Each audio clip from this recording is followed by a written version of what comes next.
All right, the reign of terror. Robespierre obviously came to power as he was the leader of Jacobins, as I said, and he became the ruler who decides how to rule France. His policy was simple. He believed in severe control and punishments. He believed the freedom should be controlled. It cannot be loose. You can't let people loose. It has to be controlled, and if anybody goes against it, it has to be punished. And he believed that there are so many people in the country who are against the republic or the concept of republic. For example, ex-nobles, clergy, members of other parties, or who were supporting the royal family before. As far as he is concerned, these all are enemies. These all are enemies of France. He believed um, if you don't stop our enemies in first, we will not succeed to maintain a republic. So there was a famous speech of Robespierre. I was looking at it in your text, page number 16, on the right hand corner, uh, right hand side of it, in the blue box. To establish and consolidate democracy, to achieve the peaceful rule of constitutional laws, we must first finish the war of liberty against tyranny.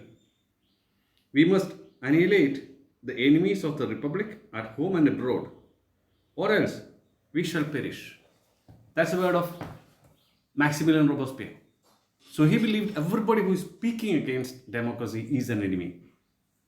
Everybody against his idea of democracy, against his idea of liberty, is an enemy. He captured them, guillotined them. I believe that you understand the word guillotine. Guillotine is that machine which is shown on the slide. It is used to behead people. Put the neck on the platform and then leave the blade down, so neck will be cut.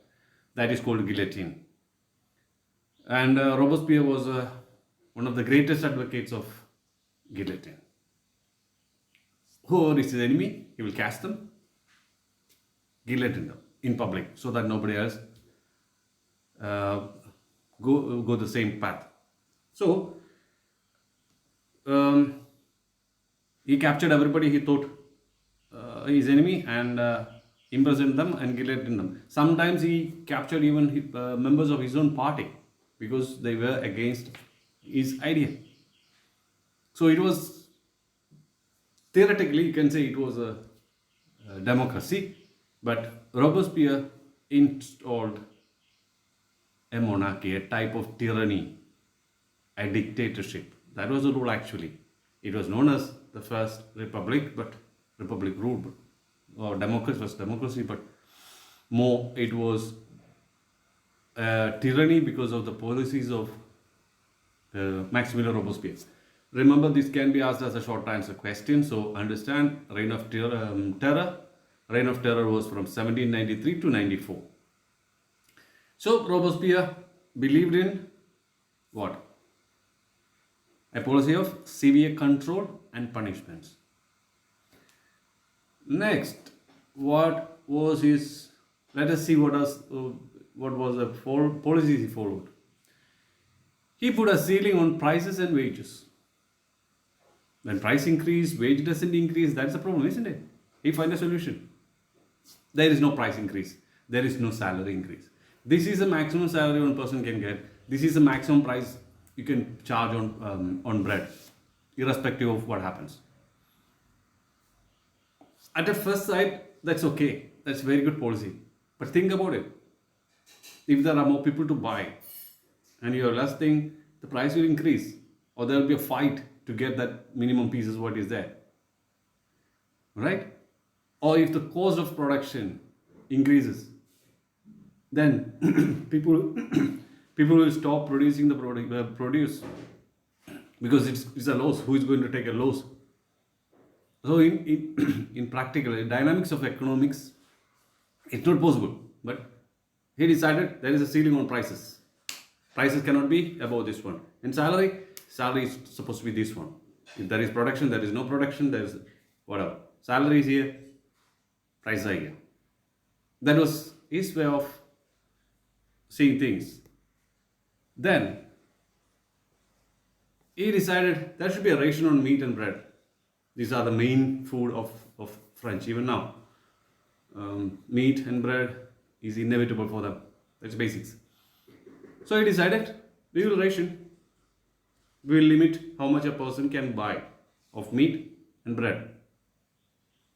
One way he was being clever so that it can reduce imparities. Plus or minus everybody will get a chance if there is enough production. So he decided rationing on meat and bread. But where it hits is that people are feeling that they are free, they are liberal. We are living in a democracy, so we should have the freedom to buy what we want, how much we want. But that's being stopped by Robespierre. Again, he fixed the price for grains, and the farmers from villages were forced to sell it in cities. He said there should not be any market in villages. Whatever they produce in the village, they'll have to take it to the city and sell it there at the price government says. It made the farmers more poor because they have to bear the expense of transporting it from their village to the cities.